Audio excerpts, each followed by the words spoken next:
Let's start with this issue of land expropriation without compensation. How do you practically see that working without causing harm to the economy? Well, the state becomes the custodian of the land, and all of us go to the state to explain what we're going to be using our land for.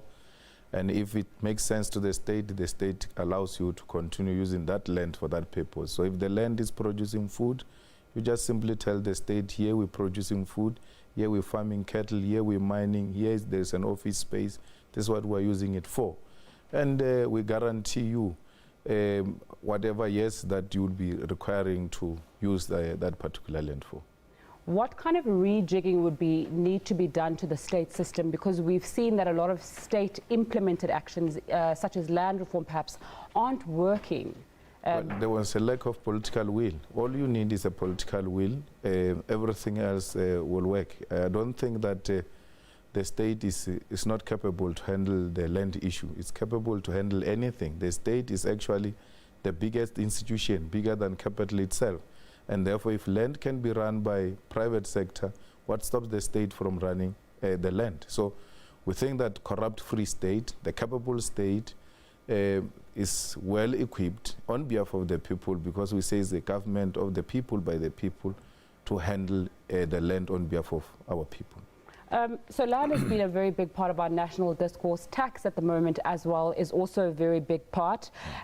There's been allegations that Carl Phillips, who's a co-director in Carnelux, alongside alleged tobacco smuggler Adriano Mazzotti, is said to have given you a R1 million loan. You also received money from Mazzotti to help start EFF, which you've also said. So can you just clarify where we are on this issue and where we are on this issue of your tax? Because it seems to be back in the public domain. No, my tax is done. Kyle loaned me R1 million, and it's not a new story. I wrote it in the affidavit to court when SARS wanted to sequestrate me. It's not a new discovery. It's just that people are reading tweets because they are shorter and easy to read. I'm not responsible for laziness. If people are lazy to read, it's none of my business. Mazzotti, the same thing. In 2014, Mazzotti, we announced that he donated 200,000. When we were asked to pay 600,000, I was fired from work. I did not have money. Floyd didn't have money. We were forming a party. We called for everybody to come and contribute. Mazzotti came with 200,000. We put it on record in public.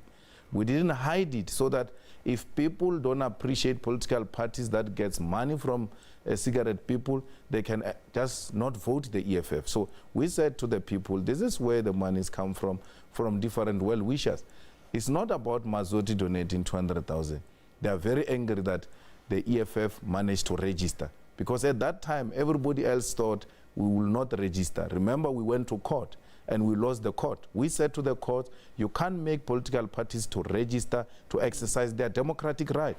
If this government was not requiring money to register political parties, Mazzotti will not have paid the money. So where did they expect us to get the money from? They are disappointed. We are here and we are troubling them. And they are blaming Mazzotti for having contributed that money. But had it not been Mazzotti and all others who donated to register the EFF, will not have EFF in parliament, will still have Zuma as a president.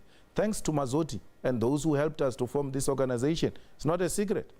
Let's stay with that issue of political party funding. My Vote Counts recently went to the Constitutional Court and won something that said political parties should disclose who votes for them.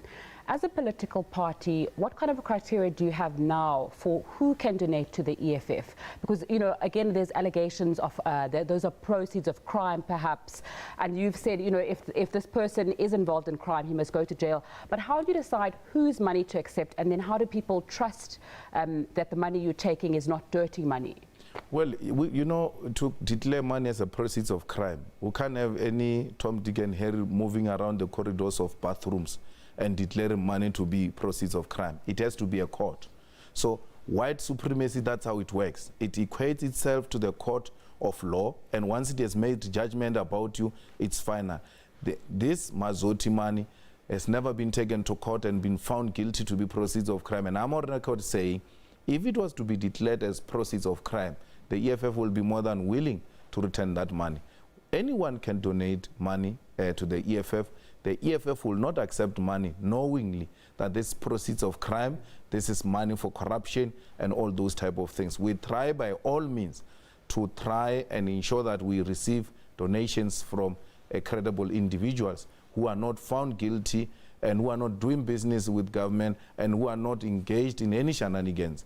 And that's why we said if Mazoti has done anything wrong, if this lazy guy, Jack Pau, because he's lazy to work, you can see him physically is challenged, he can bring the evidence to us.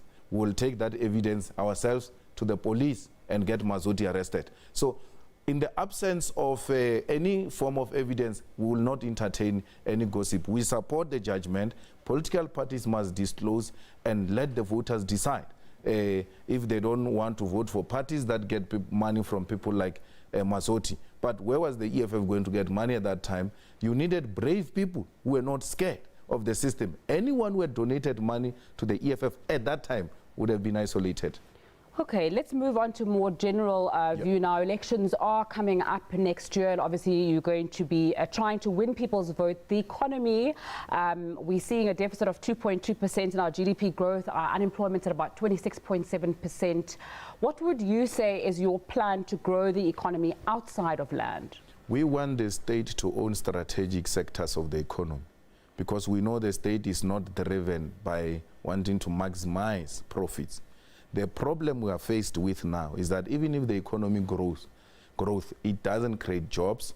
That money is not redistributed. Actually, those who are making money out of this economy, they put it in the banks and they don't reinvest it in the economy. They don't open industries because they've got no confidence on this democratic government presided over by black people, because those who have the money are white people. So we need the state intervention. That's what happened even in England after World War. The state had to come and own strategic sectors of the economy, revive the economy, and once they were shown now the economy is on its own feet, then allowed private capital to come in and participate, much more into the economy. Mm-hmm.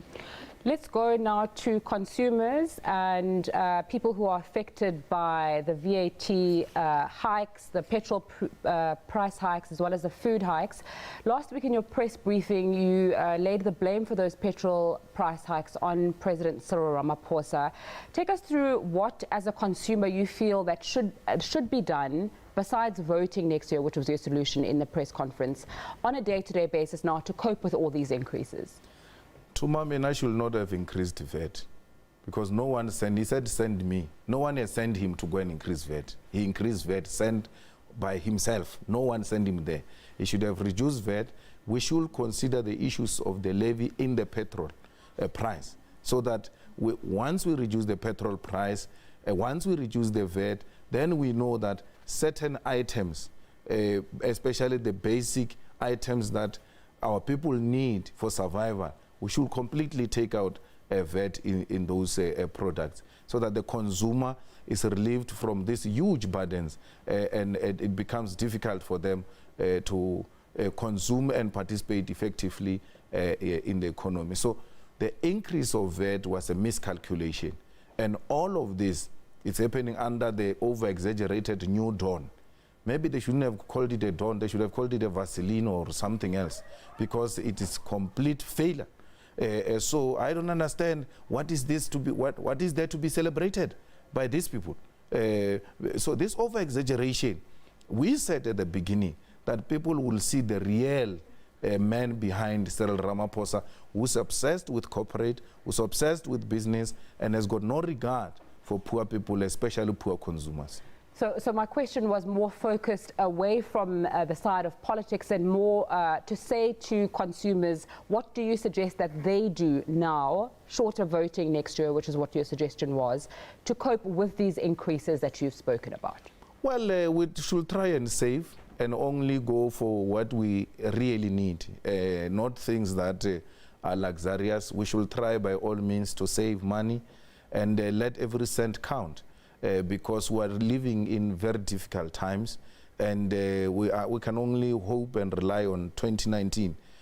Maybe things will change for the better, but for now we have to really spend our money on what we really need and not things that we seek to impress others, even if we don't need them.